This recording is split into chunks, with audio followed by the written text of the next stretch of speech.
gracias al Centro Cultural de la Universidad Católica Andrés Bello, a su directora Mabel Calderín, que está por acá con nosotros, que la saludamos, también a la Escuela de Letras de la Universidad Católica Andrés Bello, al Centro de Investigación de la Comunicación, que está presente hoy con nosotros, con su director y una de las investigadoras para la disertación que tenemos acá, y el Centro de Investigación y Formación Humanística de la Universidad.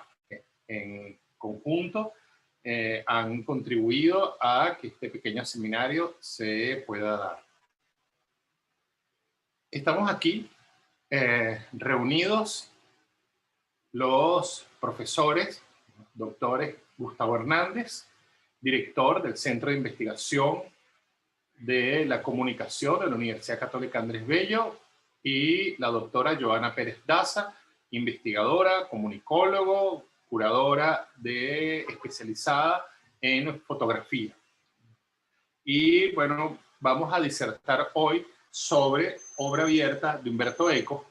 Vamos a reencontrarnos con este libro extraordinario que fue escrito en los años 60 y que sin embargo tiene una extraordinaria vigencia hoy en día, y que lo que vamos a pensar cómo cómo podemos volver desde el siglo XXI hasta ese libro, y que ese libro nos dé respuestas sobre el mundo de hoy. Bueno, inicio yo una presentación con una introducción a Obra Abierta de Umberto Eco.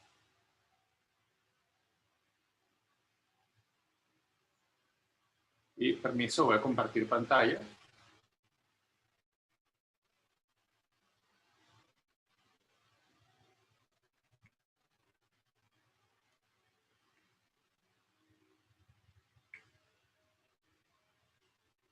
¿La ven ahí?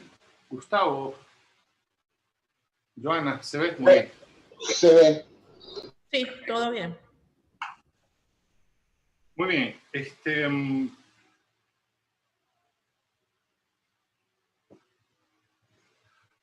Volver a Obra Abierta. Obra Abierta de Umberto Eco, uno de sus libros más curiosos, más particular, más extraordinario, y sin embargo es quizás uno de sus libros más avanzados, más adelantados, pero también su libro más intuitivo sobre la transformación que el mundo, la inteligencia, la tecnología estaba dando a mitad del siglo XX. Con Obra Abierta, Umberto Eco, como otros intelectuales, artistas, capta no solamente el momento epistémico que estaba emergiendo desde los años 50 aproximadamente, y que luego nos traería a el mundo entero con la globalización, la posmodernidad y todo este movimiento intelectual que se dio en ese momento.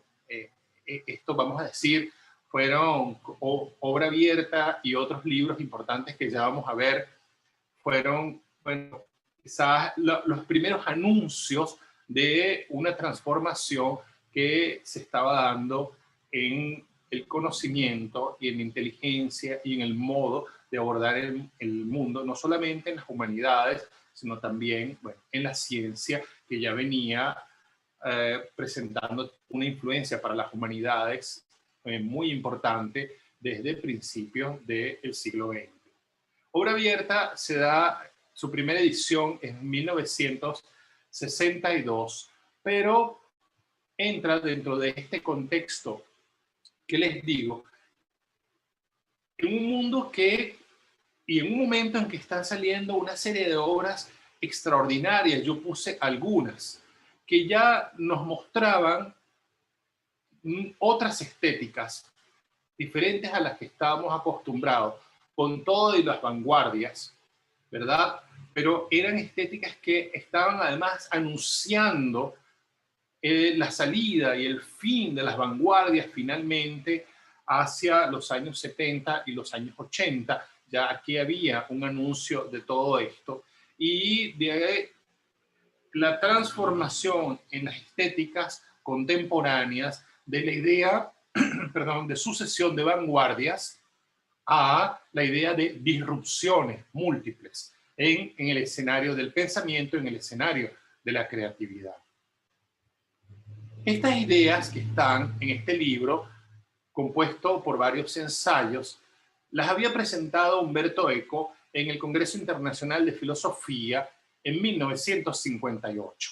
Ya él había anunciado como una ponencia estas ideas y luego las reúne en este libro que se publica en 1962. Pero veamos en qué contexto. En 1952, un poco antes de que Umberto Eco presentara estas ponencias en el Congreso, ya John Cage había compuesto 433, una de sus grandes obras, donde permite que el silencio nos muestre la composición musical de el espacio que no estamos acostumbrados a escuchar. En 1962, justo cuando se presenta este libro, también Andy Warhol muestra al mundo su sopa Campbell y pues se da, emerge aquella idea extraordinaria de la reproducción. En 1963, Julio Cortázar publica Rayuela y causa un impacto tremendo en la literatura, en, bueno, lo que sería, aunque ya vamos a ver que ninguna obra es abierta por definición absoluta, pero bueno, lo que podría ser una aproximación increíble a la idea de obra abierta en esta lectura múltiple que ofrece Julio Cortázar en Rayuela.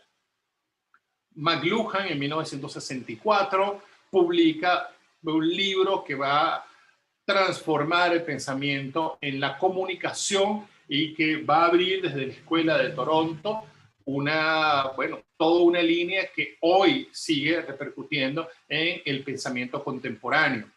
En Venezuela, en 1965, el maestro Rolando Peña inaugura Testimonio y también Homenaje a Henry Miller, que son las dos primeras experiencias de arte multimedia que se dan en el país.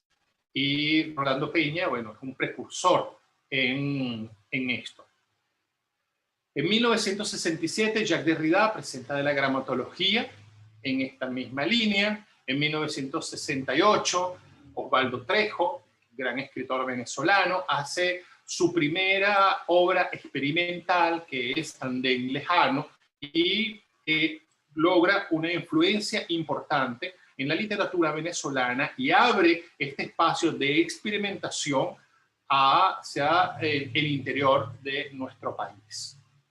En 1969, Julia Kristeva presenta sus dos tomos de semiótica, Semiótica 1 y Semiótica 2, donde rompe con el discurso del estructuralismo y vuelve hacia el problema del texto como una producción sin producto, como una producción, ¿verdad?, cuyo fin no está en revelar una estructura, sino en revelar el juego de interrelación de todos los textos entre sí en la cultura. Y un evento muy importante en 1971 también se da Imagen de Caracas, liderada por Jacobo Borges, y ese es otro de los grandes espectáculos multimedia que se dan en Latinoamérica en ese momento. Era un gran momento para Venezuela. Esto se estaba celebrando los 400 años de Caracas y bueno, Jacobo Borges junto con otro grupo de artistas y arquitectos monta este espectáculo multimedia en 1971. Fíjense que pues, Obra Abierta no sale de la nada. Obra Abierta sale en este contexto de transformación y en 1964, en este mismo contexto, se da la Feria Mundial en Nueva York. En esta Feria Mundial en Nueva York, que estaba dedicada a la imaginación y el pensamiento, IBM hizo un stand extraordinario, impresionante, que lo llamó Think, piensa, y fue diseñado por Eero Saarinen y Charles Ames. Bueno, este pabellón de IBM estuvo completamente dedicado a la nueva forma de relación entre las máquinas y los seres humanos.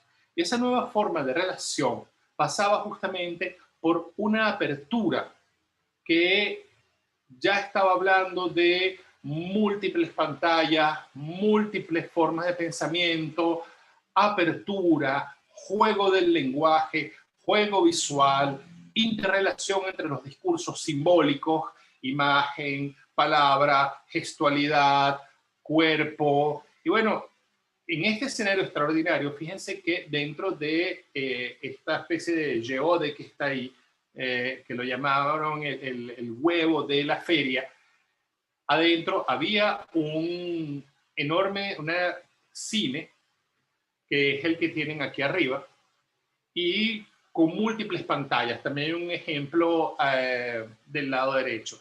Y la gente entraba a ver una película ahí donde había una lectura como la de Rayuela, ¿verdad? Una lectura abierta, interpretativa, de pasar por distintos estadios, de la necesidad de la atención y de la voluntad del espectador para poder reunir todos aquellos fragmentos en una obra que se hacía para cada quien como un conjunto específico. En sí misma era una multiplicidad de efectos sensoriales y visuales. Bueno, esta fue la Feria de Nueva York, que también estuvo en este contexto.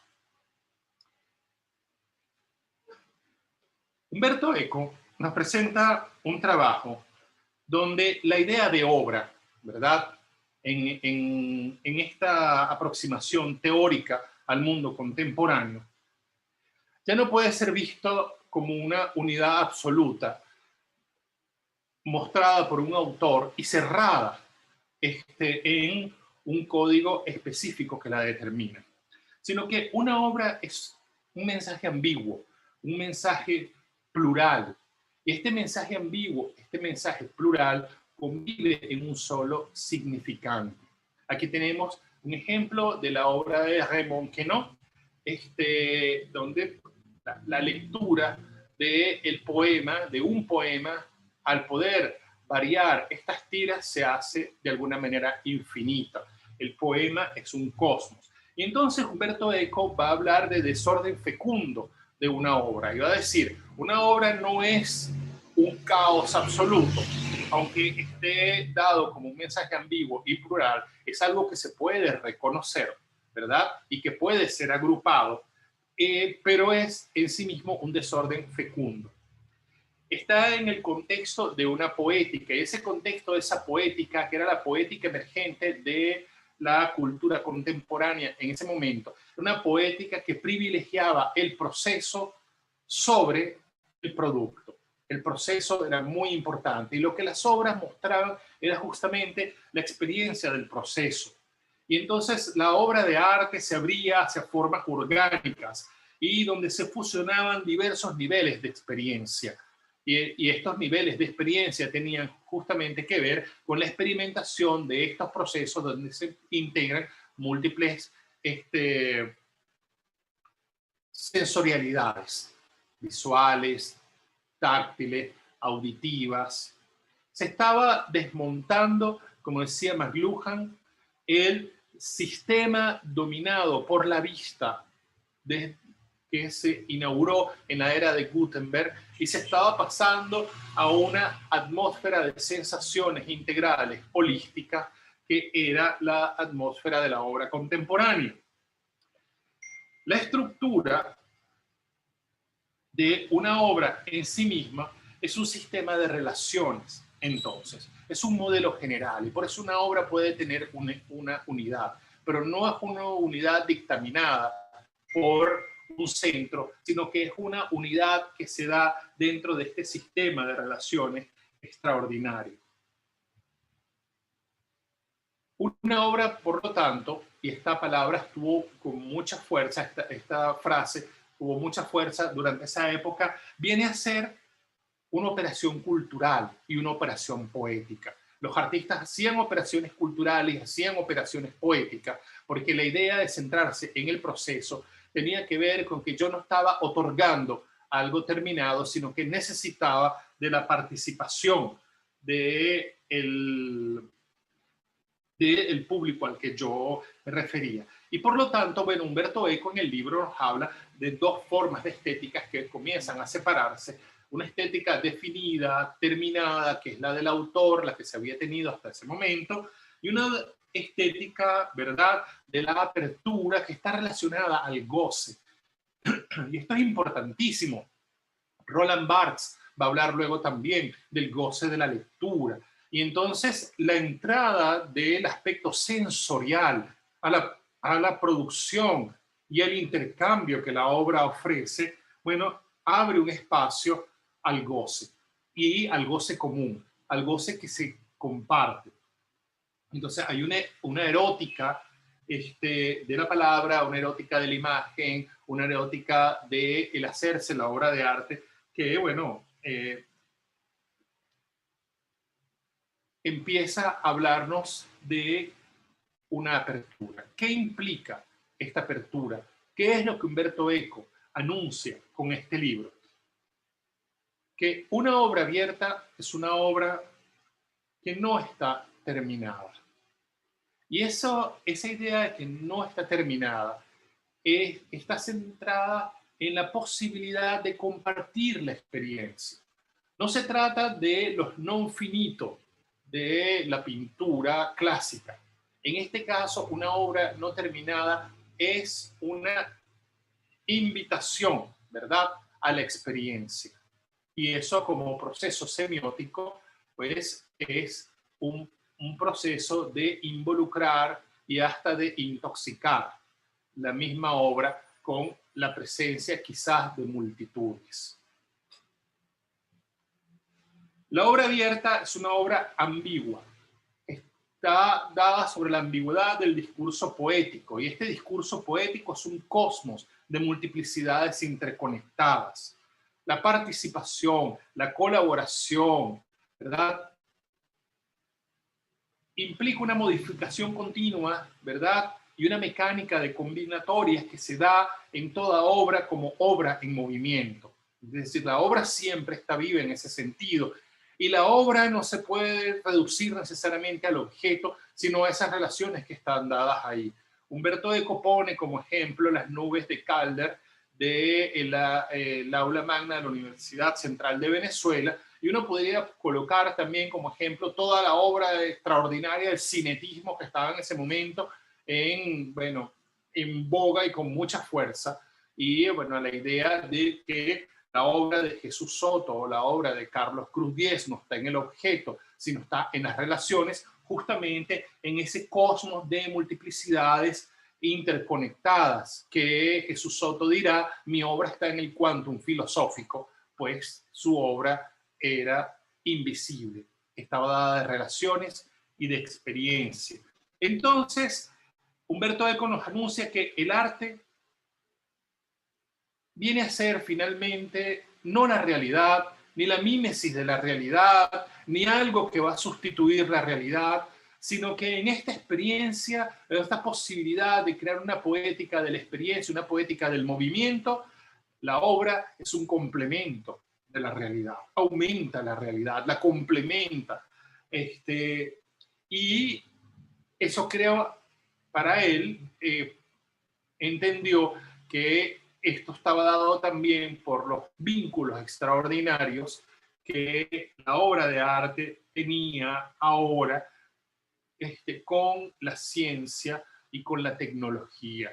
La influencia del pensamiento de Albert Einstein y de toda la teoría de la indeterminación de Heisenberg y de toda la física contemporánea en el arte contemporáneo, en la literatura, en la cultura general, pues hacía que la obra estuviese vinculada directamente a ese modo de la física del siglo XX de, bueno, presentarnos la realidad.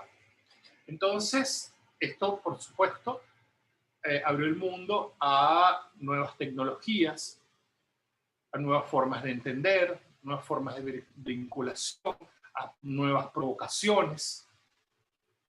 El Mao de Andy Warhol abre de manera impresionante todo lo que había sido la iconografía hasta ese momento y lo abre hacia dónde. Lo abre no solamente a la cultura popular, a la cultura del mercadeo y a la cultura, sino que lo abre al Technicolor también, lo abre a los procesos de técnicos de la imagen del momento, lo abre a la repetición, lo abre al simulacro. Y bueno, esa apertura, este Mao que está ahí, ya no es un dictador que está sobre la Plaza Roja, bueno, sino que es un simulacro, una sombra que fluye por el universo. Como ya me queda casi nada, me pasé un poco, ¿verdad? Concluyo con algo que es muy importante para Umberto Eco. El concepto de obra abierta no es un concepto crítico, no es una categoría en la que yo voy a separar el mundo y decir esta obra es abierta, esta obra es cerrada, porque por supuesto eso inmediatamente comenzó a ocurrir. Si no es un modelo hipotético, es un modelo teórico, es una posibilidad de pensar, ¿verdad? Y como todo hombre inteligente y además, bueno, un pensamiento semiótico extraordinario, Umberto Eco entendió que no podía crear, si él estaba hablando de obra abierta, crear entonces un paradigma desde el cual se comenzarán a definir todas las obras de arte del momento. Bueno, con esto concluyo mi pequeña introducción al pensamiento de Umberto Eco, que es enorme en esto y que solamente pues daba chance de presentarle algunas líneas generales para que ahora Joana Pérez Daza nos haga navegar por algunas ideas que nos pueden hacer entender cómo la obra de Umberto Eco puede ser leída en la contemporaneidad. Joana. Ok, gracias Humberto por la invitación. Estoy compartiendo la pantalla. Bueno, reafirmar el agradecimiento a la Universidad Católica Andrés Bello, al Centro Cultural, a esta alianza entre el SIC y el CIF, y bueno, a la Escuela de Letras que digamos nos acoge en esta oportunidad.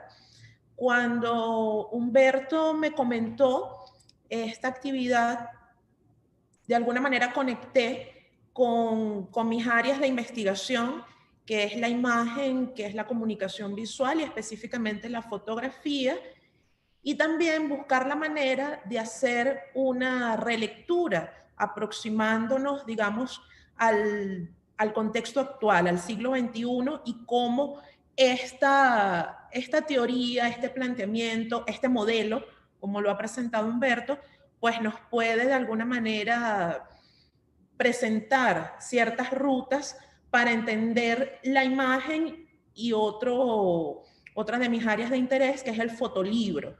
Entonces parto de la idea que repito también en mis clases de teoría de la comunicación, cuando muchas veces esos modelos teóricos, esos planteamientos nos resultan distantes, nos resultan en cierta manera ajenos, y entender el asidero de que no hay nada más práctico que una buena teoría y que siempre es importante atraerlo a nuestro propio escenario, a las complejidades actuales. Entonces, mi intención hoy, con esta breve presentación, es básicamente hacer una actualización de obra abierta desde los discursos estéticos contemporáneos, en los que es importantísima las decisiones que quedan en manos del intérprete. Ya no estamos hablando únicamente de lectores pasivos, sino que también hay una acción y hay una decisión que va permeando ese proceso de recepción. Obra abierta entonces promueve en el intérprete esto que pudiésemos llamar acto de libertad consciente, estimulando respuestas, relecturas y, lo que es muy importante, otras miradas. Hablo siempre desde mi campo, que es la comunicación y la cultura visual. Entonces, otras miradas, otras formas de ver que, por supuesto, van a también a introducir aportes que no descartan para nada, pues, la dimensión emotiva e interpretativa. Entonces, por ahí va un poco esta presentación, y lo conecto porque fue precisamente Umberto Eco quien también muy temprano señaló que las imágenes deben ser leídas y consideradas textos visuales y por ende ameritan una lectura. En el campo de la fotografía, incluso hoy en el 2020, hay toda una discusión sobre la alfabetización visual, sobre si se lee o no se lee una imagen, y Umberto Eco, desde la semiótica, va introduciendo algunos caminos que dicen sí, las imágenes son textos visuales, requieren una lectura. Entonces, bueno, obra abierta a la luz del siglo XXI. Hay aquí una frase que me encontré más reciente, donde al mismo Eco le preguntan, ¿no?, sobre la vigencia o no, sobre los cuestionamientos de este planteamiento, y quiero compartirles esta frase. Él dice: tenemos que admitir que la obra abierta en condiciones sociológicas favorables es una contribución positiva a la educación estética del público y que debemos sacudir la mera inercia estilística de la dupla presentación-contemplación, para lo cual resulta invalorable el auxilio de una sensibilidad perceptiva de múltiples miras y lectura, como único recaudo para una genuina apertura polivalente de la obra de arte. Entonces, bueno, ¿cómo podemos digerir esto, no solo a la luz del siglo XXI, sino también desde áreas más específicas? Entonces, bueno, básicamente traigo aquí dos ejemplos desde la fotografía, con las que he estado vinculada, con las que he estado participando, y que a mi modo de ver pues han sido invitaciones. Ya Humberto lo mencionaba, esa obra inacabada, que es también una invitación, es un discurso que se reconstruye y que se reacomoda, que fluye y palpita, que vibra con y para el espectador, un espectador que es activo y que deviene en intérprete e incluso en coautor o en lector cómplice. De manera que la obra abierta es fértil, pero es fecundada por el intérprete. Entonces, bueno, quiero presentarles dos ejemplos. Juan Toro Díez es un artista visual, fotógrafo, amigo, que ha centrado su obra básicamente en el tema de la violencia, esa violencia en Venezuela en sus múltiples expresiones. Y en sus inicios presentó este trabajo, un trabajo muy frontal, donde la violencia está presente casi que de manera literal, ¿no? Son cadáveres, son familiares, es la ausencia, es el que ya no está, es el que ha sido arrebatado de la vida y que pierde también identidad porque se convierte en un número más, en un muerto más.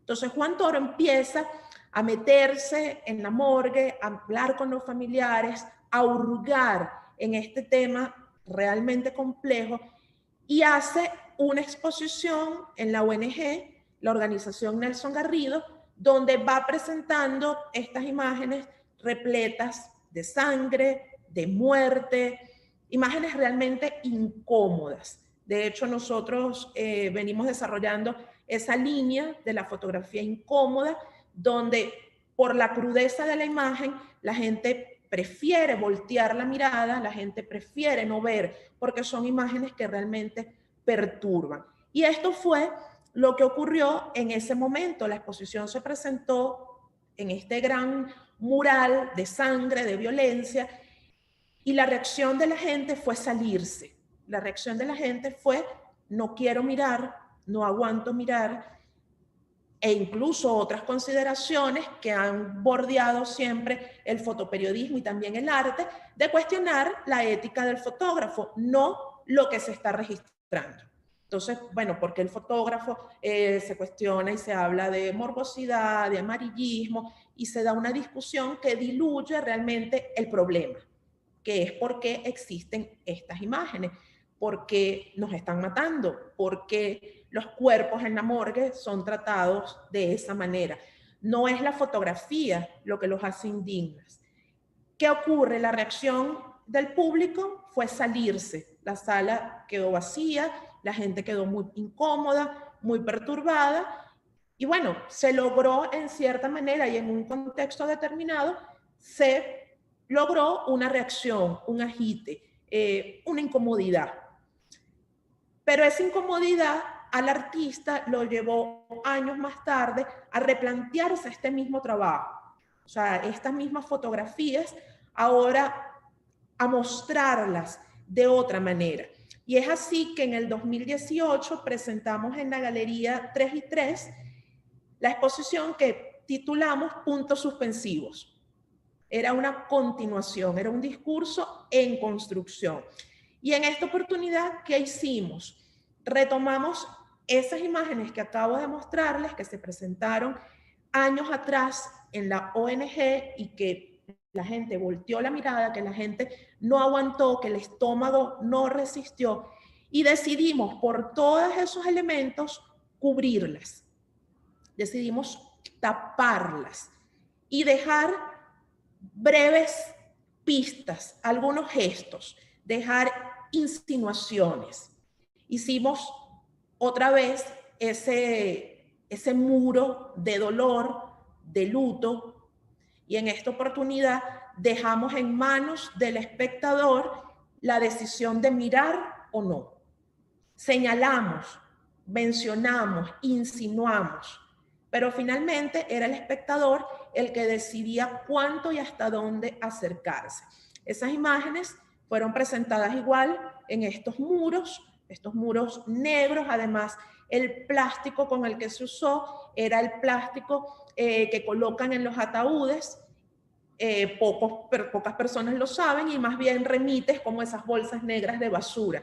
De manera que había también algunas metáforas allí entre esos cadáveres que ahora son desechos, pero también en esa parte luctuosa que obviamente acompaña el dolor, acompaña la pérdida. Así fue parte del montaje. Aquí estábamos de alguna manera presentando ese muro y dejando esas insinuaciones. Esas insinuaciones que eran parte de las decisiones que conjuntamente iba tomando el artista, también con mi ayuda como curadora. Hicimos un texto de sala que no podía ser diferente. No queríamos repetir una estructura que no acompañara estética y conceptualmente lo que se estaba presentando. Y el texto finalmente era solamente palabras, era ir colocando, vomitando, expulsando todas esas palabras que muchas veces están también atrapadas, pero que vienen de alguna manera arropadas por este escenario, ¿no? Entonces, cuerpos, identidad, vestigios, empaquetados, cajón, fluidos, desgarrados, retomar, inacabado, en fin. Luego empezamos esas palabras a combinarlas y entonces hablábamos más de conceptos: ceguera inducida, segunda mirada, acceder al fragmento, silencio traslúcido, cerrar los ojos, voltear el rostro, etc. Y finalmente nos encontramos, buscamos y organizamos algunas frases dichas por otros, por escritores, por artistas, por fotógrafos, y que remitían también algunas de las ideas que estaban allí presentes. Solo una cosa no hay, es el olvido, todo era confusión. Entonces Lucía se arrancó los ojos y se los envió en una bandeja. Ver no es suficiente, hay una grieta en todo, así es como entra la luz, las tinieblas cubrían los abismos. Y entonces hicimos esta suerte también de cadáver exquisito, donde se estaba construyendo, donde no había autoría. Obviamente había que firmar allí como curadora lo del texto de sala, pero era una construcción que fue tomando de aquí y de allá. Y el texto de sala también buscaba de alguna manera dejar esos puntos suspensivos, dejar esa construcción. Incluso decidimos tapar completamente una imagen, decidimos retar la imaginación y descubrimos que lo que se imaginaba que estaba detrás de esta imagen era incluso más fuerte y más contundente que lo que estaba realmente mostrado, porque la imaginación no tiene límites, porque en la imaginación y en esa construcción que hacía el espectador había una fuerza y una crudeza y unas combinaciones, una permutación incluso más potente. ¿Cuál fue la respuesta? El día de la inauguración. El día de la inauguración se convirtió prácticamente en un performance colectivo donde las personas, al ver la obra, al ver esas insinuaciones, quedaron inconformes. Y así como en la sala anterior, en la ONG, decidieron no mirar y decidieron salirse, en este caso la reacción fue a la inversa. Nosotros tapar, ahora los espectadores necesitaron ver. Y en ellos quedó la posibilidad de ir y descubrir, de ir y decidir hasta dónde mirar. Y rompieron, y rasgaron, y miraron.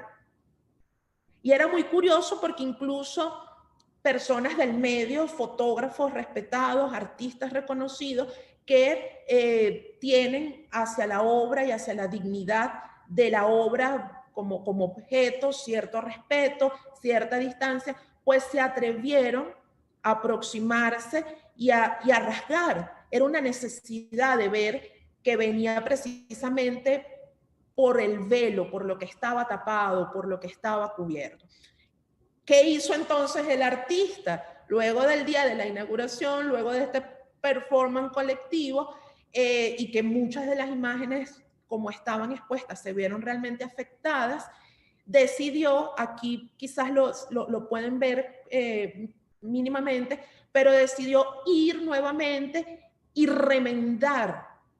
Y entonces con tape negro volver a hacer como una sutura sobre esa herida, ir y recomponer. Entonces se da, a mi modo de ver, una obra abierta, inacabada, en reconstrucción, en fluido permanente. Aquí esta obra es remiendo, es herida, sobre heridas. Son muchas veces esas heridas que no terminan de sanar y que tocamos y se vuelven a activar ese dolor. Entonces era este juego. Aquí está el muro otra vez reconstruido. Obviamente no queda como el original, obviamente ya hay una huella, ya hay una intervención, ya hay múltiples acciones que la van conformando y que la van perfilando. Entonces, bueno, esto de alguna manera era, fíjense que aquí se rasgó incluso donde no estaba insinuado. Aquí se buscó, las personas sintieron esa necesidad y esa libertad, porque Juan en ningún momento les dijo qué se debía y qué no se debía hacer. Nosotros abrimos la sala, en la Galería 3 y 3 está la costumbre de que en los días de la inauguración simplemente se abre la sala, la gente está afuera y entra, no se hacen unas palabras, no se hace una presentación, simplemente es la obra la que está allí de protagonista. Y esto fue lo que sucedió. Las personas al entrar empezaron a preguntarse, yo recuerdo el murmullo, el ambiente fue muy mortuorio porque había mucho frío, mucho silencio y mucho negro. Era una exposición de fotografía, lo que se esperaba. Vinimos a ver, y nos encontramos con esos muros oscuros, tapados, y empezó la curiosidad y fue como un efecto dominó, fue como una reacción en cadena que se fue contagiando. En el momento en el que uno abrió, el otro siguió, sí se puede.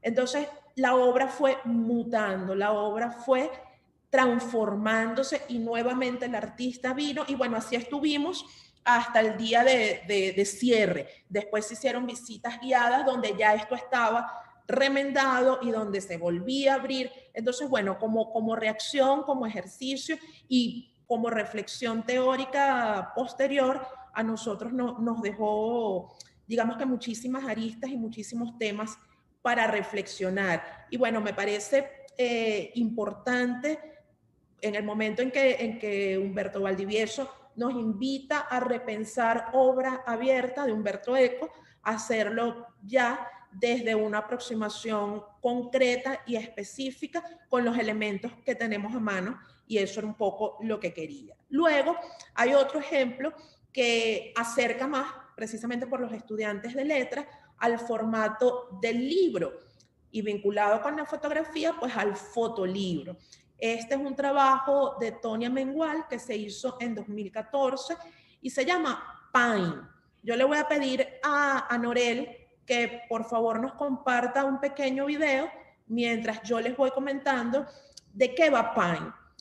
Pine borra la S de Spain, de España, borra esa S líquida, desaparece y da lugar a pain, que es dolor en inglés.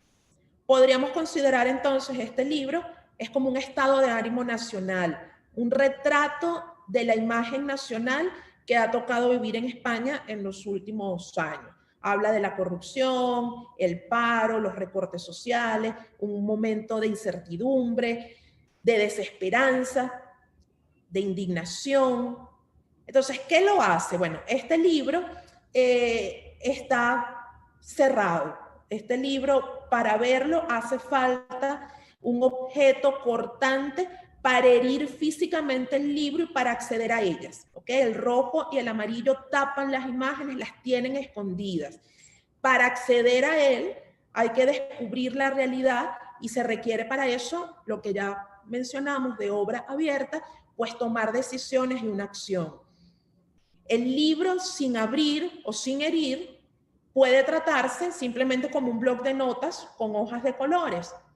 También puede servir, quienes dirían, si esto es un blog, pues para escribir un nuevo futuro. Pero resulta que adentro, la lectura de este libro, el autor necesita la acción del lector. En principio la podemos considerar una acción violenta, ¿no? Que es abrir, que es rasgar con un utensilio cortante las páginas del libro. En nuestras manos, en las manos del lector, está la decisión de cómo abrir las páginas, de cómo destapar esas 120 fotos que conforman el libro. Un ejemplar puede estar abierto de una forma muy regular, otro más cuidadoso, es decir, cada libro adquiere un enfoque particular a partir de cómo es abierto o no, porque incluso está la decisión de no tocarlo. Cada libro entonces es una experiencia distinta y entendemos aquí entonces el fotolibro en este caso como una experiencia diferente, única, y también entender el fotolibro como un artefacto cultural. Voy a seguir compartiendo yo mi pantalla. Ok. Denme un segundo.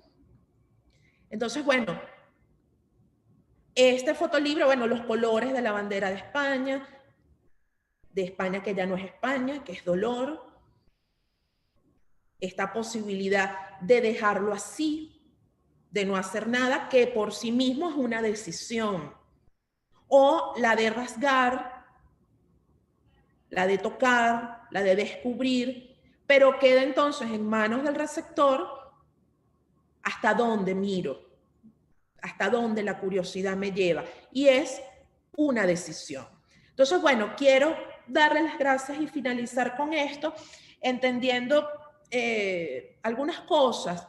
A mí me llama muchísimo la atención, en este caso, ya desde las letras y desde el libro, entender que hay un autor, Gonzalo Golpe, que habla que lo más bonito de un libro es cuando lo tomas y crece en tus manos, cuando el libro seduce, sorprende, conmueve, y que los libros más interesantes son aquellos que empiezan cuando los cerramos en nuestro interior, cuando nos toman, cuando los libros nos toman incluso sin estar presentes, cuando pasamos de esa materialidad a lo inmaterial, a lo intangible. Y eso es parte de lo que quería vincular con obra abierta de Humberto Eco, ya no desde planteamientos, digamos, tan teóricos, sino desde obras concretas que a mi modo de ver, pues nos ofrecen una relectura en este momento actual. Quiero ya para finalizar recordar a nuestro querido Nelson Garrido, que en una entrevista con Justo Pastor Mellado en Chile, le preguntaban sobre el fotolibro y él decía algo muy interesante. Él hablaba de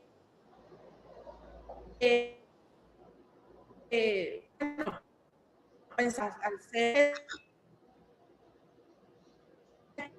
material tiene que el lector pulgar, rayar, cortar, interactuar con él.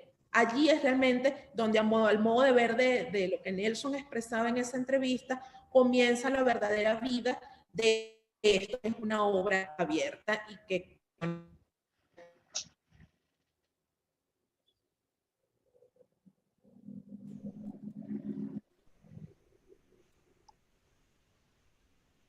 sé, Joana, como que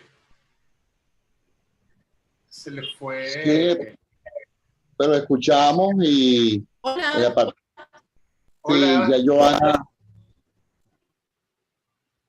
está de nuevo con nosotros. Sí, creo que se le fue la señal al final. Menos mal que estaba despidiendo ya la presentación. Entonces, bueno, no sé si quieres, vamos ahora con Gustavo Hernández, director del Centro de Investigación de la Comunicación, y su ponencia. Y bueno, Joana, al final, en las preguntas, si quieres redondear algo que te haya quedado en ese cierre, lo hacemos. Bienvenido, Gustavo. Muchas gracias, Humberto. De nuevo me uno a lo que dijo Joana sobre esta interesante, bella y loable sinergia que se está desarrollando pues entre la Escuela de Letras, el CIF, el SIC y la Universidad Católica en general. Me siento honrado de esta invitación, Humberto, a todos ustedes. Y bueno, Humberto, tal como te lo planteé la primera vez que nos reunimos para ir configurando este evento académico, bueno, se me plantearon varias cosas en la cabeza y me hiciste recordar mis mejores momentos cuando cursé semiótica con Alfredo Roffé, Ambreta Marrosu, Roldán Esteva, bueno, con un grupo de semiólogos, Manuel Bermúdez, que para mí, Oscar Moraña, estoy como nombrándolo porque precisamente este título que se llama Ecotransmedia, 7 apuntes para una analítica de la movilidad del presente, tiene un sentido para mí profundo y extenso, en virtud de la experiencia que modestamente uno ha tenido en el campo de la semiótica y en el campo concretamente de la semiótica de la comunicación. Y he tratado en mis apuntes para una analítica de la movilidad del presente que se articula con lo que Humberto Eco nos plantea y que tú dijiste muy bien como hipótesis de trabajo de Humberto Eco, que su obra es una invitación a la experiencia. Y luego cuando Joana cierra diciendo que, bueno, después de la lectura comienza la experiencia la vivencia con la lectura, eso es una frase demasiado hermosa porque que seguimos en obra abierta. Y no significa que las obras están cerradas, es porque estamos en alguna forma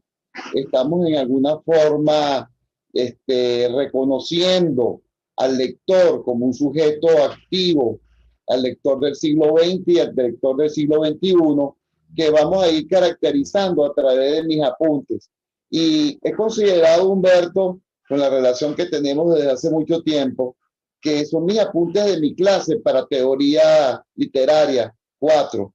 Y me siento como tu alumno en este momento que está presentando una tarea para que lo podamos conversar, y esta tarea está colmada de preguntas, está estructurada de muchas preguntas que me hago para un maestro como tú, Humberto, que da esta materia de teoría literaria y como semiólogo reconocido en el ámbito nacional e internacional.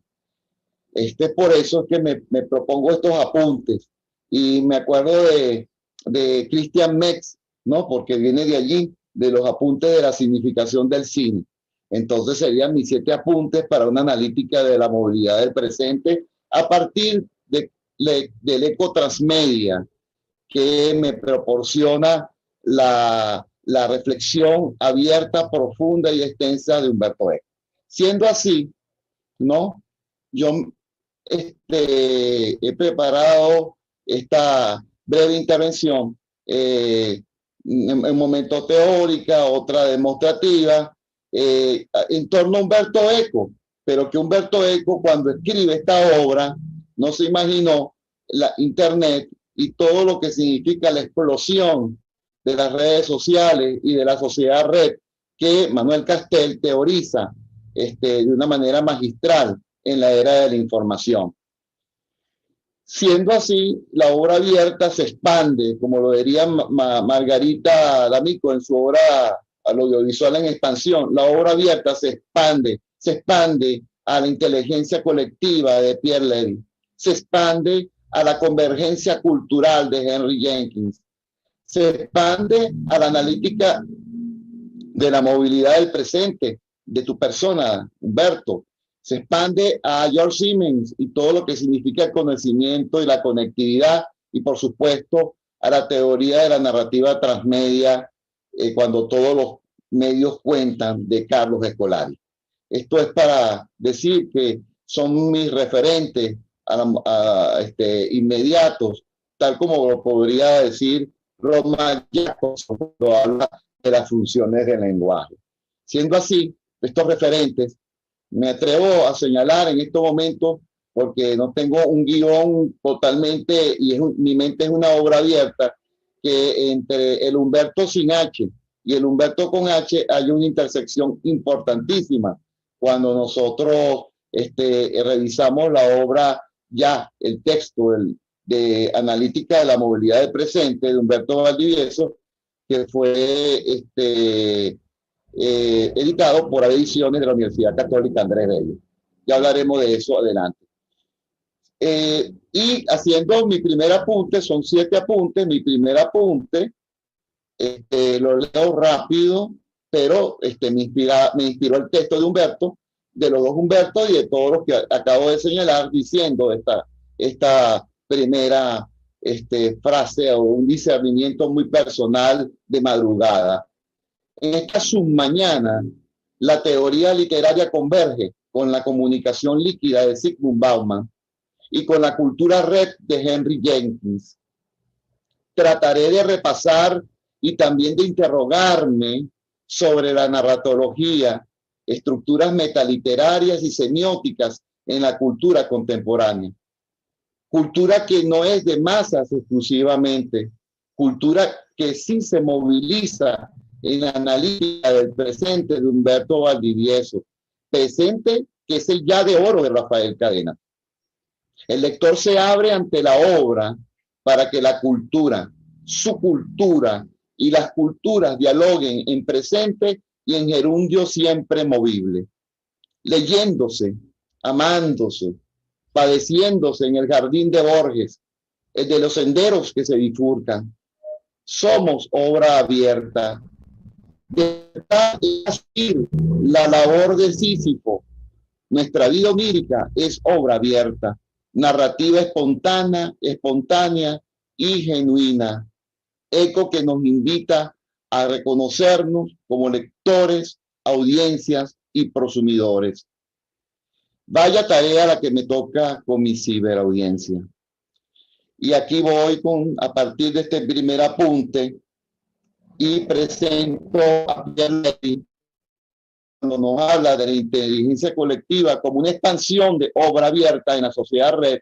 No leo concretamente, no voy a leer todas las premisas, pero sí señalar que la inteligencia compartida en la teoría literaria, en la sociedad red, en las redes sociales, en internet, está coordinada en tiempo real y también requiere de la movilización efectiva de las competencias de las personas, competencias intelectuales, morales, espirituales, culturales, competencias, a fin y al cabo, híbridas, donde, como decía Martín Barbero, es el proceso el que cuenta ese tránsito más que el producto final. El objetivo también de este tipo de inteligencia que está ya insertada en la dinámica de la sociedad red implica y nos invita a algo que siempre hemos pedido en la sociedad, el enriquecimiento mutuo de las personas. Y eso es un aspecto muy pendiente, tanto en la vida, en la comunicación interpersonal, y no en el culto de las comunidades fetichizadas e hipostasiadas. Esto es importante. Es en el intercambio del consaber, en la búsqueda, como en su momento lo teorizó Antonio Pasquali, en la armonía de los contrarios, junto con Habermas, para atender a los disensos y a los consensos simultáneamente. Por eso que Wikipedia es una modalidad de representación de la inteligencia colectiva que siempre está en construcción, remozándose, revisándose y en permanente obra abierta. Incluso hay estudiosos que se encargan de trabajar este tipo de Wikipedia y atender a los temas claves que plantea en el ámbito internacional. Dos preguntas básicas para compartir con ustedes que me hago en este segundo apunte con Pierre Levy. ¿Compartimos nuestras impresiones sobre el texto literario en las redes sociales? ¿La literatura forma parte de la inteligencia colectiva o no es más que una apreciación muy personal e idílica del mundo en que vivimos? Son preguntas que me voy haciendo y que se pueden ir resemantizando en la medida en que vayamos avanzando en esta breve intervención. Sigo. Tercer apunte con Siemens y leo lo siguiente. La obra de un robot poeta llega a las librerías.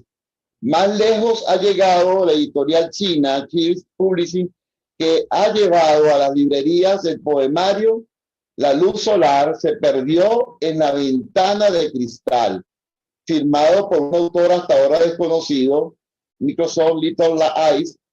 Este algoritmo, creado por el gigante de la informática, ha memorizado más de 500 sonetos para ser capaz de escribir 10.000 poemas, de los que solo 139 se ha publicado. Algunos de ellos se han difundido en las redes sociales bajo distintos seudónimos y han sido muy pocos los internautas que han podido identificar la naturaleza del autor de versos como estos.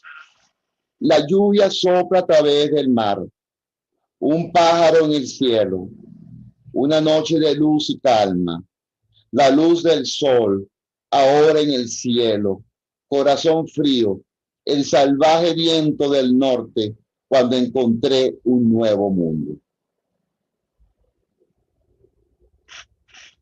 En este tercer apunte con Siemens y abrevando de lo que he leído de este poemario algorítmico, el aprendizaje que nos permite a través de las redes sociales, a partir de una visión de la obra abierta desde las redes, es diversidad de opiniones. Esto no es nada nuevo. Esto se sigue insistiendo cuando se construyen las comunidades de interpretación en Internet, en la sociedad red. El aprendizaje sigue siendo un tema y el conocimiento para George Siemens y significa conectar nodos o fuentes de información especializados. Hoy en día sabemos que las redes, existen redes que se dedican a la literatura, se dedican al teatro, se dedican a la ciencia, se dedican a la historia, redes especializadas. Y se comparte con saber, incluso lo que estamos haciendo ahorita es un aprendizaje colectivo gracias a la conexión de nodos, de máquinas, que nos permite intercambiar con saber especializado en la academia. Y el aprendizaje también puede residir en dispositivos no humanos. Preguntas que también me hago en mi clase, en mi tarea que le estoy haciendo a Humberto, como alumno. ¿Seremos capaces de adaptarnos a la literatura digital de la sociedad red? ¿Hasta dónde puede llegar la inteligencia artificial con la cibercultura? Ya lo hemos visto en este poema algorítmico. Tercer apunte con Jenkins: pensar en una narratología transmedia. Henry Jenkins ni siquiera se imaginó que su teoría de la convergencia cultural iba a impactar tanto como el concepto de la era de la información de la sociedad red de Manuel Castells. Ni siquiera se lo imaginó. En las entrevistas que ofrece, él mismo se sorprende con el concepto de narración transmediática y sus características. Historias que se despliegan a través de múltiples plataformas mediáticas. Cada medio contribuye de una manera característica a nuestra comprensión del mundo, y los modelos en textos están basados en textos primigenios y productos secundarios. Y esto habría que revisarlo. ¿Hasta qué punto la originalidad de la obra es tan atractiva y hasta qué punto los productos secundarios superan al texto primigenio? Bueno, eso es un debate que queda pendiente a través de estas preguntas. ¿El lector reacciona ante las narrativas producidas por los medios o es consciente de su rol activo como prosumidor? Porque si reacciona en un sujeto pasivo que solamente está recibiendo el mensaje y está retuiteando sin verlo, entonces se generan olas de rumores en torno a las narrativas informativas, ficcionales, estéticas, comunicacionales, y se genera lo que se llama hoy en día esa moda conceptual que llaman fake news, falsos contenidos. La segunda, la convergencia cultural solo persigue el entretenimiento. Son preguntas que me hago y me las hago con ustedes. ¿Qué cambios se perciben en la estructura del texto literario como consecuencia de la convergencia cultural entre viejos y nuevos medios? Veamos estos cambios desde los 7 principios de la narrativa transmedia.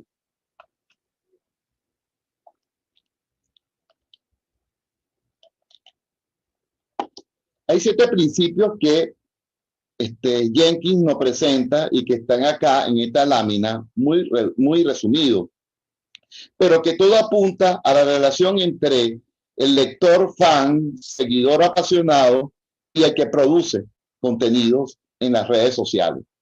Cualquier tipo de contenido, en este caso estamos hablando de ciberliteratura, estamos hablando de teatro, fotografía, cine, televisión, series, etcétera. Y todo apunta siempre en torno al sujeto que es activo ante las redes sociales.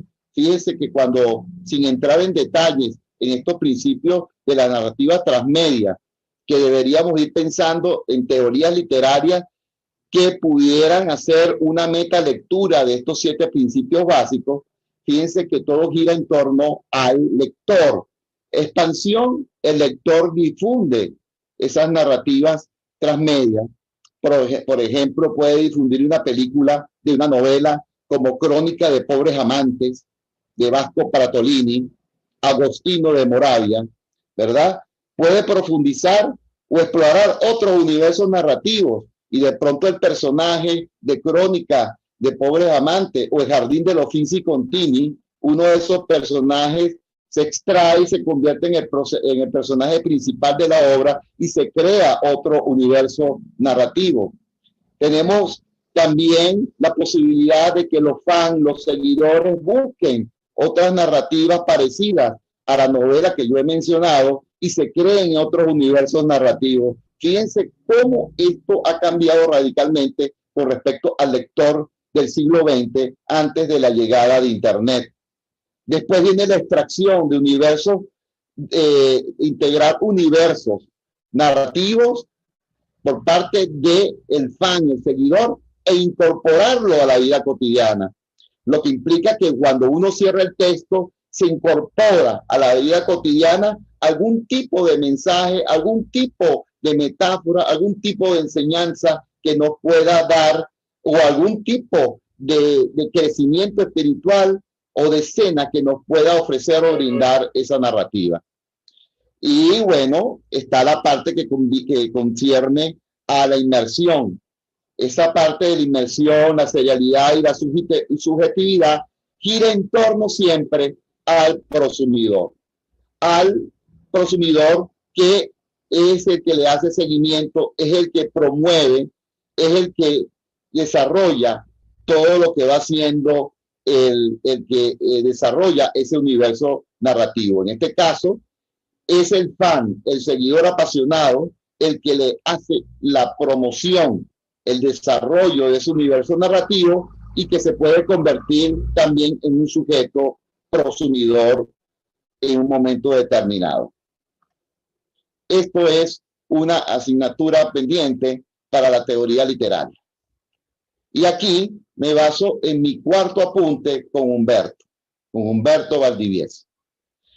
Humberto me dice que la sociedad del espectáculo, la información, el conocimiento, las redes y la tecnología digital se ha hecho escéptica frente a las definiciones sólidas, las identidades constituidas, los límites físicos y virtuales y las estructuras políticas tradicionales. Lo dice en su libro La movilidad del presente.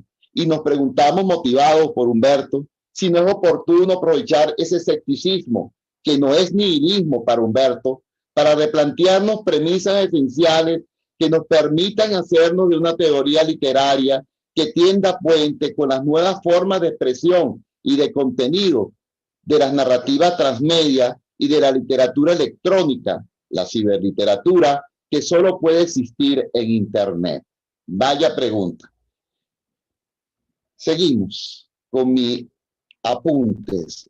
A partir de lo que dice Humberto en su libro, ¿cómo se produce la narrativa transmedia en la sociedad? A partir de la anterior premisa sobre la sociedad y sobre todo que es fluido, toda la forma de expresión fluida y de contenido que es fluida, siguiendo esa teoría también que nos cita Humberto de Zygmunt Bauman. Bueno, aquí tenemos dos grandes momentos de la teoría de la comunicación.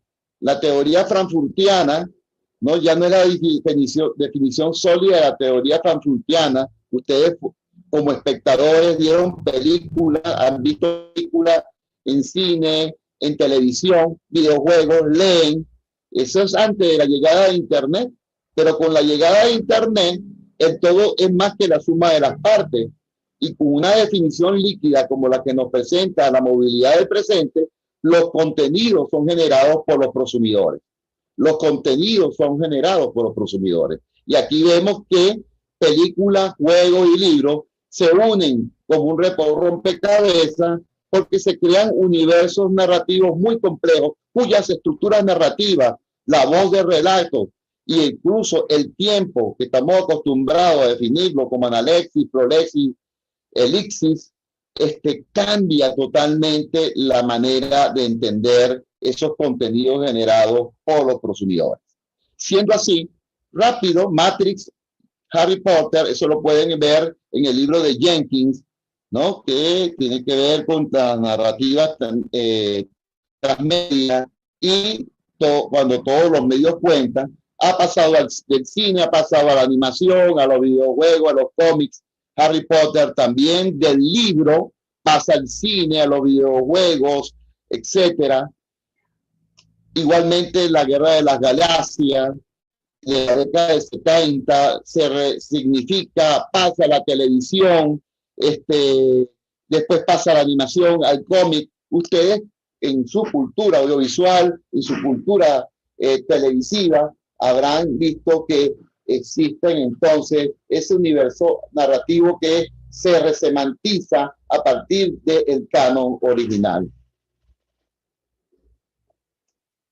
Y nos cuenta Jenkins, y no lo voy a leer todo, sino un pedacito, porque me pareció muy importante a los efectos de la analítica de la movilidad y la obra de Humberto Eco, Obra Abierta. Cuando Star Wars llegó a los videojuegos, esos juegos no repitieron los eventos de la película para que vean la independencia y la creatividad del consumidor, sino que mostraron cómo era la vida de un entrenador Jedi. Tomaron otro personaje y lo pusieron como personaje principal, o de un cazador de recompensas. Escribe Jenkins en su artículo del 2003.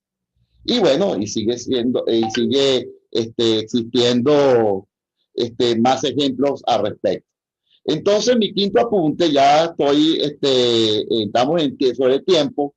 Una analítica de la movilidad del presente debe desestimar el carácter absoluto de los patrones y coordenadas fijas. Sin embargo, ha de tomar en cuenta todos los patrones y coordenadas dados por ciertos en cualquier punto de la historia. Debe hacerlo sin olvidar que son partículas y ondas expandiéndose sin importar cuál es el punto de observación. Y aquí lo dejo para que podamos debatir y para poder conversar sobre estas posibilidades que tiene la narrativa transmedia en la sociedad de red y cómo operan también en nuestra vida cotidiana como consumidores. Gracias. Bueno, muchísimas gracias, Gustavo, Joana, extraordinarias disertaciones. Si quieres, Gus, dejas de compartir pantalla. Perfecto. Y bueno, ahí estaba recordando, en función a todo lo que hemos hablado hoy, un verso de Mallarmé que dice: toda alma es una melodía que se debe renovar. Y yo creo que en ese espíritu de esa melodía, de esa alma, que es una melodía que se debe renovar, está maravillosamente plasmado todo esto que Humberto Eco nos ofrece en esta obra extraordinaria. Miren, quiero invitar una vez más a los amigos que nos están escuchando. Si quieren hacer preguntas y comentarios, lo pueden hacer por el panel de preguntas y respuestas o dejarlo, bueno, en el chat, lo que se sientan más cómodos. Ahí creo que fue Paola que le agradeció a Joana en el chat por la referencia que hizo sobre los libros cerrados. Eric, nuestro amigo Eric de Mininco, dice: interesantísimo, la estética del horror, de la fealdad, de lo infame, un estudio más que necesario. Y bueno, yo escuchándolo, pensando todo esto, pensando en algunas ideas de obra abierta, mientras no, a ver si alguien se anima a hacer una pregunta, podemos conversar nosotros un poquito también. Acá he recordado, dije, bueno, algunas ideas de obra abierta que a mí me han gustado. Y una de ellas, yo le digo a mis alumnos de letras que nosotros, los que nos encargamos de la teoría, somos bueno, lectores medio desordenados, como lectores de literatura desordenados, pues uno lee sus obsesiones y sus amigos, que no están ordenados con la receta. Pero justamente en ese sentido, he recordado dos textos que para mí han sido muy importantes, de una poeta muy querida, Eda Armas, en un trabajo que ella hizo con el maestro Daniel Medvedov, un poema muy hermoso que dice: bifurcada la corriente, toma rumbo definido, o te quedas o te vas, con esta ilustración de Daniel Medvedov. Disculpen que la muestre así, pero no lo tenía preparado para las láminas, sino que, bueno, lo he pensado ahora en un libro que tengo acá. Y en este trabajo, Eda y Daniel Medvedov abren el ámbito de dos discursos simbólicos que terminan integrándose, yo diría que en una performance hecha entre los dos, en el modo en cómo vinculan el dibujo con la poesía, bueno, en una experiencia común de, bueno, entender el cosmos, el universo, la vida. Y recordé también a que yo diría que en sí misma fue una obra abierta en su momento, que fue una persona más avanzadísima hoy que todos estos discursos de obra abierta y todo lo que, por cierto, en esa época también se me olvidó decirlo, pero Las palabras y las cosas de Michel Foucault fueron publicadas también para ese año. Y entonces, una gran poeta venezolana que en la discusión hoy de género, que es tan importante y que tiene mucho que ver con esta apertura, pues, géneros en tránsito, es decir, donde no hay forma de detenerse ya en unas categorías específicas, y entonces se ha multiplicado maravillosamente la idea de género, y quizás nuestra pionera como intelectual trans en este país maravillosa, que fue la poeta Esdras Parra. Y hay un poema de Esdras Parra que dice: escribir sobre el silencio o sobre sus trozos de vacío, pero volver a la palabra o hacia su desaparición, volver a la claridad, a la duda, una vida sencilla o a la ardua madurez del hierro, fuera de aquí, anclar en el asombro esa inocencia del mutismo. Bueno, ese sentido extraordinario y esa sensibilidad de Esdras Parra, en sí mismo un ser ambiguo, en tránsito, ¿verdad? Poético, una poética del cuerpo en un momento, ¿no?, donde todavía eso no era parte del imaginario del mundo en el siglo XX como lo es ahora, ¿verdad? Esta reflexión de Esdras Parra de volver a la claridad, volviendo a la duda, ¿verdad? Es también una aproximación a este sentido ambiguo, en proceso y en movimiento propio de obra abierta, como lo expone Umberto Eco. Que, por cierto, Umberto Eco, en su intuición, llega hasta cierto punto. Era también un hombre del siglo XX. Por eso yo quería que ustedes, ver la lectura de ustedes dos en el siglo XXI. Personas que están pensando el siglo XXI, porque cuidado que Umberto Eco después no acepta las redes ni acepta nada. Es decir, su idea de obra abierta tiene unos límites, y tiene los límites de, bueno, del sabio con cierta ortodoxia dentro de la semiótica hacia, bueno, que el discurso, por más que esté abierto, debe tener una unidad reconocible, analizable, y que pueda ser transmitida en ese sentido. Entonces, si bien Umberto Eco se abrió, y él mismo con este libro abrió esas estéticas contemporáneas, pues Humberto Eco no era un hombre, no llegó a ser un hombre del siglo XXI, y en el siglo XXI la máxima apertura que fueron las redes, pues no fue su lectura, no fue su mundo. Y eso es interesante. No sé si me quieren decir algo de esto. Y eso no evita que uno, con lo que él nos ofreció, pueda leer el siglo XXI. Eso yo creo que es muy importante. Y bueno, Ana Karina pregunta a Gustavo el texto de Jenkins, si puedes decir cómo se llama, al que hiciste referencia. Estás en silencio, Gus. Sí, se llama Convergencia Cultural, el libro de Jenkins.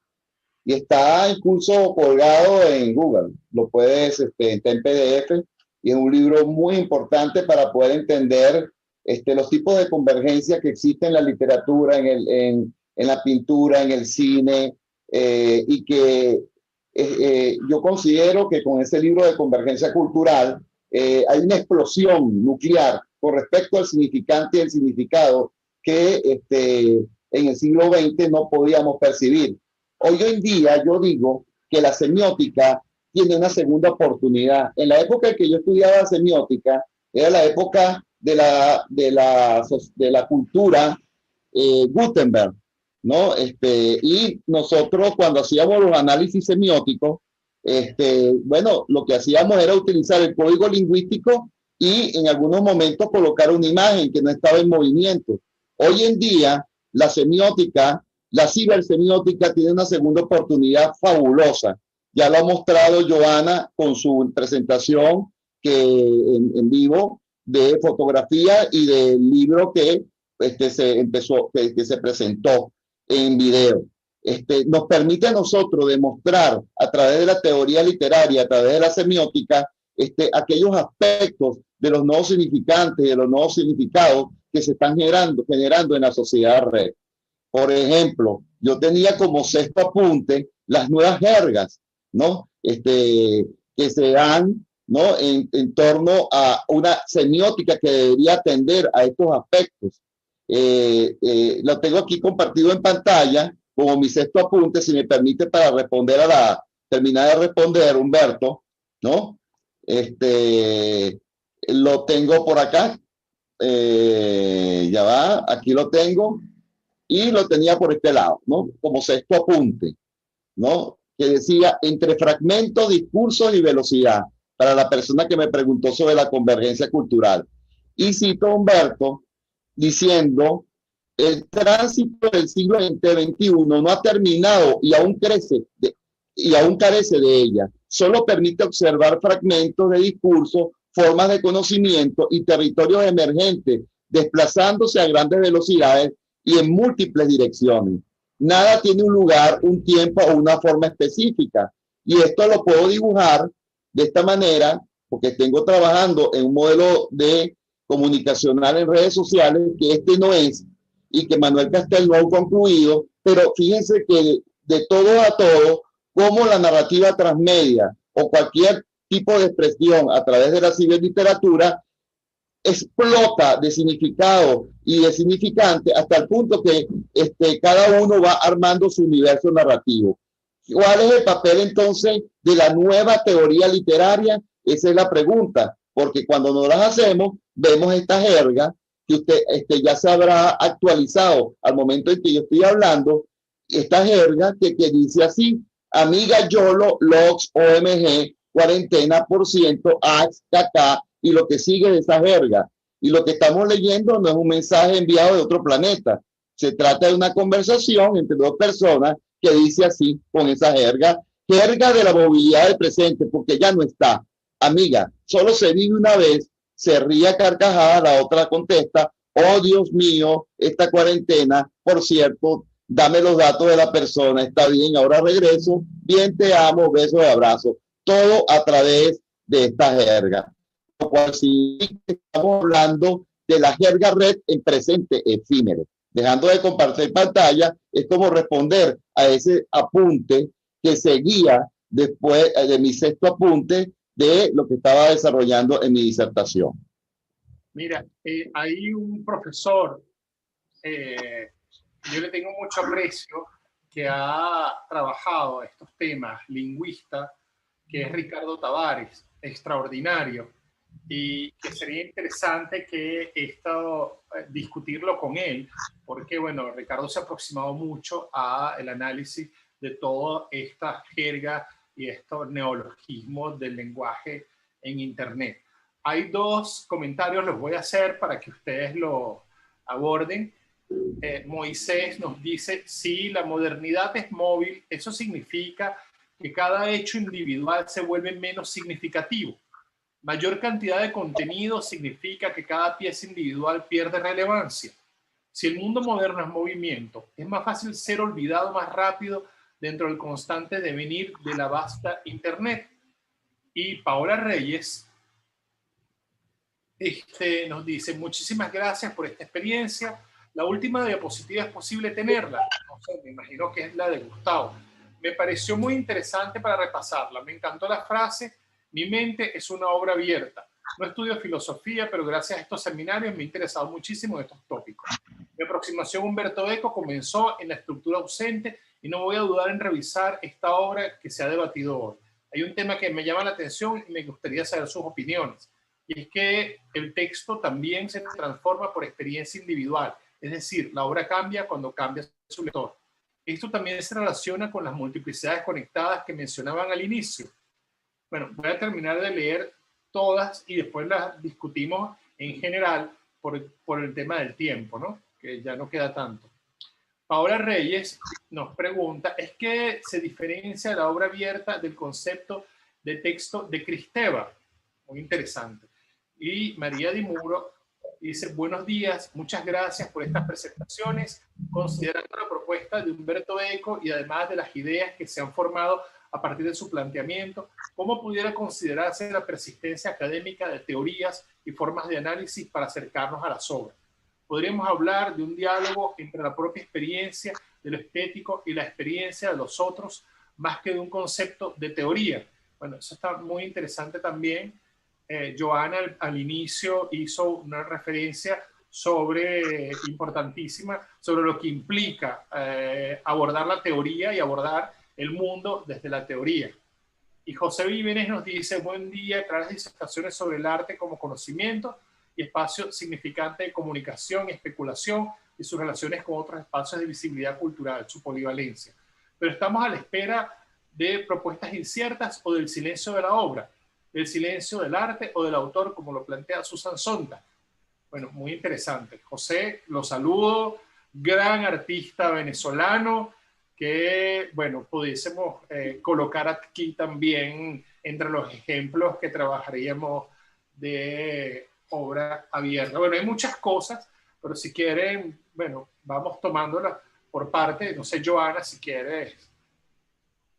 Joana, te quedó el paquete a ti. ¿Me escuchan, Humberto? Te escucho, sí. Sí, no, bueno, interesantísimas las preguntas. Yo creo que de verdad deberíamos plantearnos un seminario de varios días, ¿no? Bien estructurado porque, y sumando otras voces, ¿no? Porque creo que el tema lo amerita. Un poco apuntando aquí algunas de las cosas, empiezo por la referencia de Vívenes, también saludándolo de Susan Sontag, porque, bueno, Sontag se aproximaba, digamos, al arte entendido como experiencia cultural, y en ese libro maravilloso de Ante el dolor de los demás hace como ese recorrido exhaustivo por distintos episodios, y justamente por distintos episodios donde la fotografía concretamente ha sido la que nos ha llevado a lugares y a momentos que de otra forma no viviéramos. El ejemplo de la guerra. Pocos hemos estado en una guerra in situ, pero a través de las imágenes tenemos esa representación y está dentro de nuestro imaginario, aunque ella más adelante niega el concepto de imaginarios colectivos, pero sí dentro de las representaciones visuales y de las ideas que nos conformamos sobre el mundo y sobre esos episodios que no vivimos directamente, pero que nos causan ese malestar, esa incomodidad y ese título que ella le da a la obra, ¿no? De frente al dolor de los demás. Y lo conecto porque precisamente Juan Toro, que es el artista que les he presentado, con quien yo trabajo cercano, en una entrevista que le hace Hugo Prieto para Pro Da Vinci, él plantea sobre su obra en particular y parafraseando a Susan Sontag, que es que ya no estamos frente al dolor de los demás, ya nosotros estamos retratando nuestro propio dolor, ya no es un dolor ajeno, distante, de por allá, de la guerra de Bosnia, de la Segunda Guerra Mundial y Robert Capa en la Guerra Civil Española y de los milicianos. No, no, no, no, no. Estamos fotografiando, estamos retratando nuestro propio dolor, nuestro propio muro de los lamentos, esa franja negra, oscura que les mostraba en la foto. De manera que conecto con lo que decían, lo que preguntaba Moisés, ¿qué es la experiencia significativa? Dentro del cúmulo de información que estamos recibiendo, que existe y que desde la comunicación ahora se habla de infoxicación, de esa sobreabundancia que también abruma, que también puede ser dañina, cómo nosotros logramos sacar con pinzas o cómo logramos conectar con cosas en particular. Y es la experiencia significativa lo que hace. Roman Gubern, en el libro del bisonte a la realidad virtual, él pregunta, ¿no? Parte de cuáles son en esta época de sobreabundancia visual, cuáles son las imágenes que prevalecerán. Y en algún momento dice, bueno, son las que griten más. Y otros después le dicen, no, no son las que griten más, son las que hagan silencio.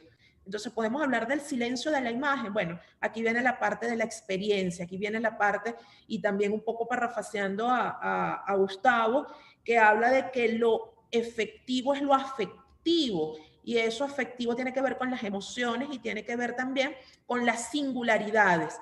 Porque sí, podemos hablar de inteligencias múltiples, podemos hablar de un mundo hiperconectado, podemos hablar pues de la sociedad red y de todos los nodos que se dan allí, pero resulta que lo que realmente penetra y punza muchas veces son hechos concretos, locales, particulares.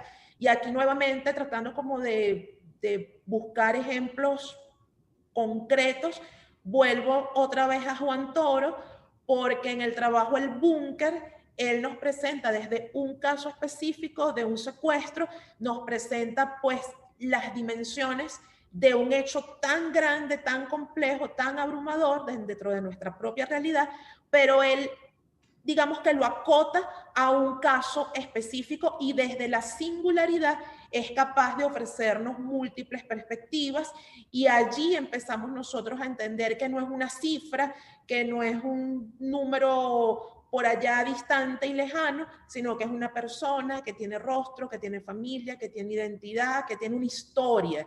Y esas historias, esas narrativas, son las que empiezan a conectar. Entonces, bueno, creo que es una suma de todos esos elementos y del replanteo de la obra de arte y de nuestra experiencia de aproximación y de interactuar con ella.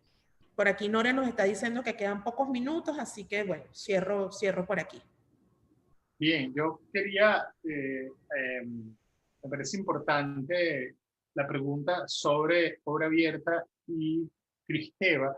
Yo diría que la obra se abre en el texto. Eso es lo que ocurre. Una obra abierta es una obra abierta en el texto, en la idea de Kristeva de que el texto es una polivalencia sin unidad posible, ¿verdad? Enredada por el movimiento mismo y incorporada a su combinatoria de rasgos. Y por lo tanto, es interesante recordar cuando Kristeva dice que el texto en sí mismo es una red desde donde cae un sagrado, que es decir, se cae de esa red un sujeto que piensa la red y que trata de darle unidad, eso no entra ahí. Se cae también una magia, es decir, algo exterior a la red, un dominio exterior trascendente a la red, eso se cae de ella también, y un efecto, es decir, un ersatz de placer hacia otro. La red en sí misma es, el texto como red en sí misma es una expansión infinita de todas las posibilidades. Entonces, yo diría que si en algún sitio se abre una obra, es en el texto. El texto es donde la obra se abre. Esa es un poco la pregunta que yo daría. Y aquí, para está la pregunta de María. Permíteme, Humberto, complementando a Cristeva, se abre en el texto en una visión estructurada, pero también complementando con las teorías profundas de Lacan y de Freud y todo esto, la psicología profunda, podríamos también decir, ¿no?, que nosotros soñamos el texto de la obra abierta. Nuestra vida onírica, ¿no?, también forma parte de una obra abierta que viene inducida muchas veces por la obra que hemos leído en físico o en digital. Y también se revela de manera genuina, porque ahí no está gobernando precisamente nuestra conciencia, nuestro yo, sino que está gobernando la espontaneidad. Es precisamente, pienso en Dalí, pienso en El cadáver exquisito, que una vez cité como una manera de hacer ejercicio en redes sociales como prosumidor, que es un Twitter, es el cadáver exquisito muchas veces convertido en fake news, porque uno con otro van como resemantizando, retuiteando sin saber lo que está pasando, pero se van afectando uno con otro. En la vigilia es necesario que la academia forme para ese tipo de competencia. El hecho de que exista teoría literaria, que exista el ámbito de la educomunicación, es importante para crear competencias en los prosumidores, para aprender a tener orientaciones de lectura a la hora de encontrarnos con algo inédito. Y sobre aquello de la rapidización, de la rapidez, la rapidización de los ríos, lo efímero, del contacto y todos esos elementos, eso hay que verlo desde una nueva antropología, con nuevas características. Yo no las negaría inmediatamente, yo ni siquiera las niego, porque muchas veces en nuestra vida cotidiana, y lo dice el mismo Castel, que en internet lo que se amplifica son nuestros lados luminosos y oscuros del ser humano. ¿Cuántas veces nos saludamos a una persona y salimos del paso en nuestra vida cotidiana? Así ocurre en las redes. Yo creo que el reto de las ciencias sociales es crear categorías y entender más la sociedad red y la actividad que hacen los prosumidores. Es importante hacerle un estudio profundo y extenso a los casos de actividad de los prosumidores, porque estamos especulando con categorías que analizábamos desde el punto de vista de los medios tradicionales de comunicación unidireccionales, donde el receptor no tenía cabida y era un mero receptor que ni siquiera sabíamos si resignificaba con sus comunidades más cercanas, que son los vecinos, los amigos o los compañeros. Por eso que las ciencias sociales requieren de una revisión para poder adaptar sus categorías y hacer lectura activa, proactiva en torno a estos fenómenos que se están generando en las redes como en la narrativa transmedia. Fabuloso. Sí. Y bueno, ya para cerrar, para decir algo sobre la pregunta de la profesora María de Muro, podríamos hablar de un diálogo entre la propia experiencia del estético y las experiencias de los otros, más que un concepto de teoría. Bueno, fíjate, María, que yo creo que justamente la teoría es un diálogo de experiencias. Hoy tenemos que entender la teoría como un diálogo de experiencias, al menos es como a mí me gusta darla, y por eso la abro de esta manera, porque la teoría no sirve para nada si uno la almacena. Almacenar teoría, bueno, es llenarse de cosas inútiles. Y la teoría, en la medida en que esté abierta a un diálogo, en el caso de nosotros, a un diálogo de la experiencia estética, tendría su razón de ser. Las teorías son también para contaminarlas en las disertaciones. Sí, permíteme, permíteme, Humberto, que me encanta esta expresión que tú acabas de señalar, Y a la audiencia, a los que están presentes, me he referido a la obra de Humberto Eco sin H y a la de Humberto con H, ¿no? Porque tiene una intersección muy importante. En el sentido de que en el libro de Humberto Valdivieso, este libro, ¿no? En su prólogo, él está hablando, está respondiéndole a María Dimun. Le está respondiendo de esta manera. Es necesario que la teoría no sea prescriptiva, que la teoría salga de la misma experiencia, de la realidad del prosumidor. Una teoría que emerga de allí es una ciberteoría, una antropología en las redes sociales que es más genuina que la de prescribir conceptos y tratar de mineralizar esa realidad, como ocurrió en su momento con el concepto de industria cultural que explicaba el sistema de medios en el siglo XX. Entonces es necesario que la teoría se fundamente, cristalice, emerja desde la misma realidad para que el teórico social pueda sentir lo que realmente dicen los prosumidores o las audiencias y no inventar a los prosumidores y sus actividades y no inventarlas desde la teoría. Ahí sí la teoría estuviera fallando. Está fallando, mejor dicho. Eso es lo que quería complementar.